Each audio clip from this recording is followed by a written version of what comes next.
The evidence. The evidence, sir. Can you prove to me God exists? And Sure. follow up, can you prove to me that the Christian God is quote unquote the right God? You bet. I will prove to you that God exists if you first prove to me that I'm not just a bad dream you're having right now. I can't prove that. Thank you. I will prove to you that God exists if you first prove to me that your taste buds tell you the truth that the milk is sour. Can you prove that? Can't prove that. I will prove to you that God exists if you first prove to me that your eyesight really perceives reality. Can you prove that? Can't prove it. Thank you. Then why And does what the on Bible earth are you doing say- asking me to prove God exists? Because you know there's no way that I could ever prove that God exists. It's Can you impossible. give me a good argument for it without using the Bible or quoting Jesus? You bet. Thank you. Great. Yes, I can answer the question. What is the evidence, not the proof, Okay. but the evidence that God exists? The evidence that God exists, I'll give you 11 pieces of evidence, okay? First one, order and design point to an intelligent mind. The order and design of the cosmos points to an intelligent mind. How? You and I are standing at the foot of Mount Rushmore. As we're standing there, I turn to you and say, hey, isn't it incredible the way the water just dripped over the rock face? Hey, it's George Washington up there.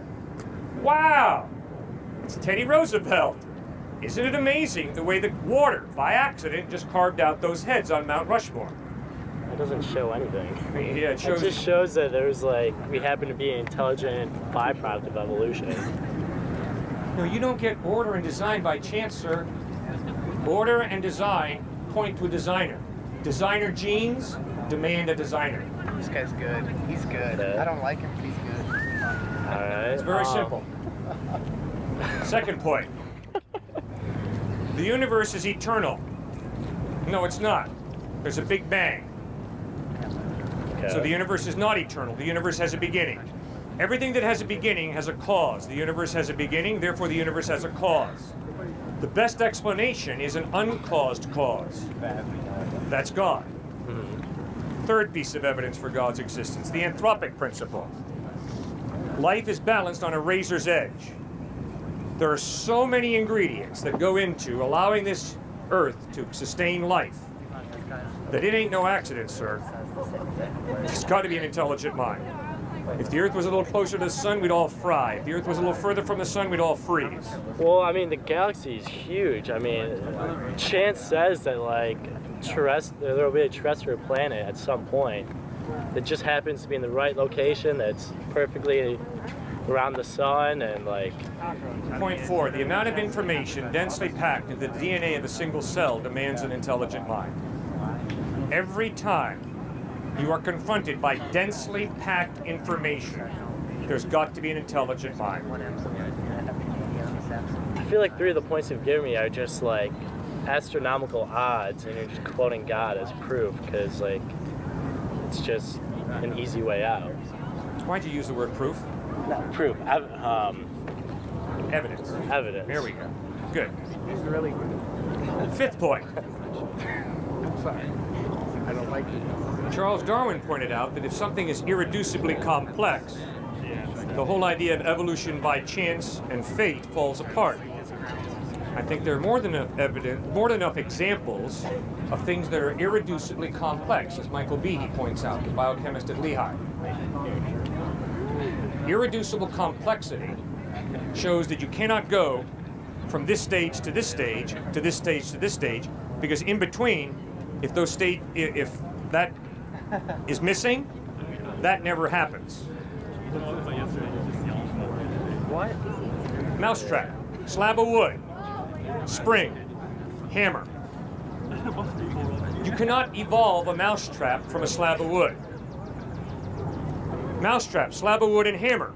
You cannot evolve from that a mousetrap, because a mousetrap doesn't catch any mice if it's just a slab of wood, or if it's a slab of wood and a hammer. It's irreducibly complex. You have to have the slab of wood, the spring, and the hammer. Well, it's the same with the eye. If something's missing out of the eye, it ain't gonna work. And there's so many parts of the eye that are necessary in order for an eye to be an eye. It can't go from one little stage to another. Now, the classic example is the living cell. See, a living cell is irreducibly complex. It can't go from one stage to another stage and then suddenly become a living cell. It's irreducibly complex. Sixth piece of evidence for God's existence is moral absolutes. The slaughter of innocent children is never good. It is always wrong. Well, so you're saying that there's a universal moral conduct or standard? I'm saying that there are moral absolutes. Okay. The only way there can be is if there's a God, the creator. If there is no God, it's all relative. A moral absolute, you said that the children, I'm sorry, what did you Slaughter of say? innocent children is absolutely evil. Okay, well what about the rape and selling of innocent children? Is that morally completely like evil as well? Because I can point to numerous accounts, numerous occasions where parents are sold by their own children, you know?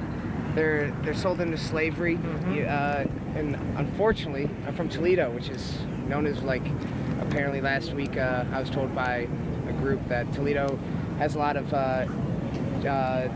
human trafficking in the area, and I say that like that is morally like wrong, and I agree, but I never went to a church.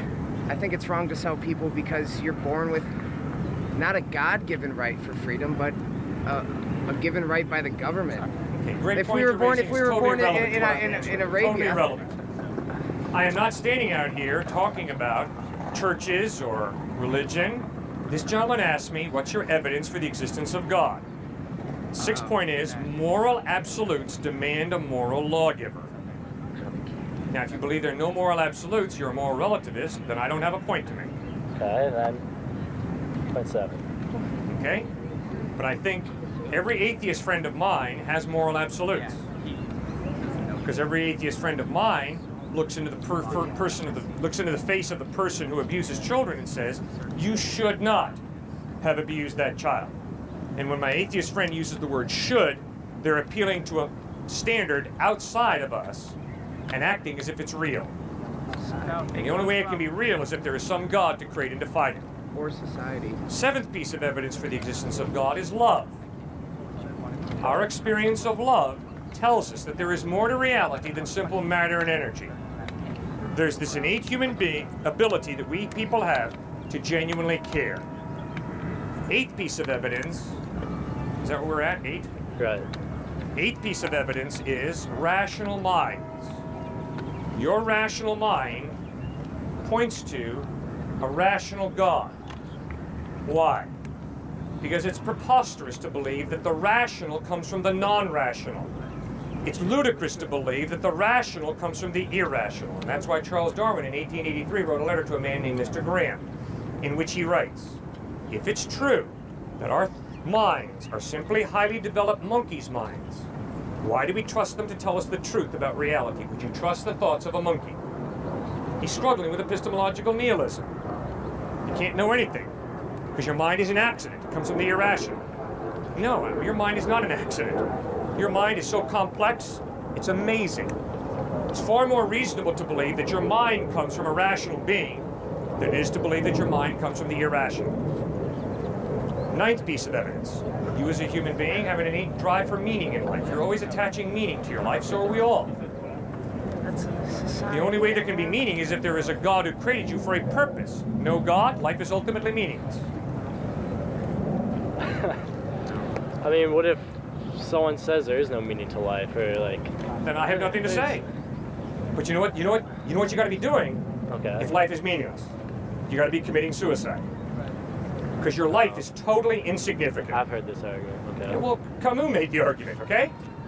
Camus said, Albert Camus, the great French atheistic existentialist philosopher, said, the only question modern man must answer is, why not commit suicide? Now, maybe you're going to choose not to, fine. But if you're going to genuinely tell me that you don't believe God exists, but you've never seriously considered suicide, you're not being intellectually consistent and honest. That's Camus' point. I agree with him totally. Oh, you're good. Okay, so what's the point of a God?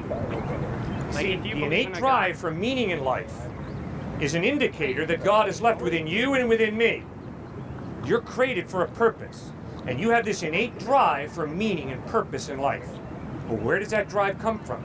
Is there anything to satisfy that drive? 10th piece of evidence for the existence of God is the historical resurrection of Jesus Christ. The historical evidence is he really died. He was really buried in the tomb of Joseph of Arimathea. His followers dispersed in despair and disillusionment. 3 days later, he appeared risen from the dead over a period of 40 days to over 500 people who saw him at different times in different places, risen from the dead.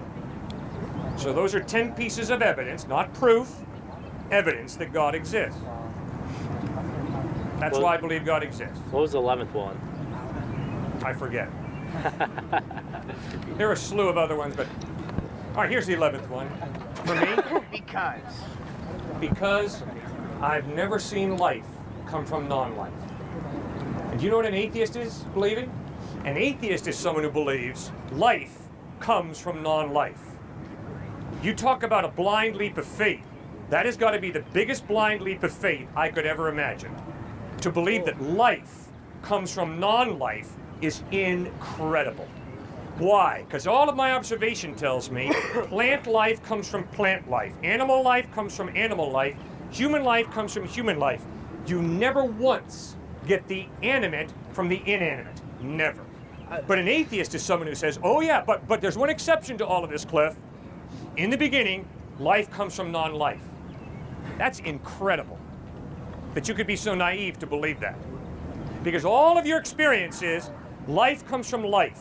Never one time in your experience do you see life come from non-life. Never. But you're asking me to believe that, oh no, but at one point, life came from non-life. I can't buy it. That's why I believe there's a God.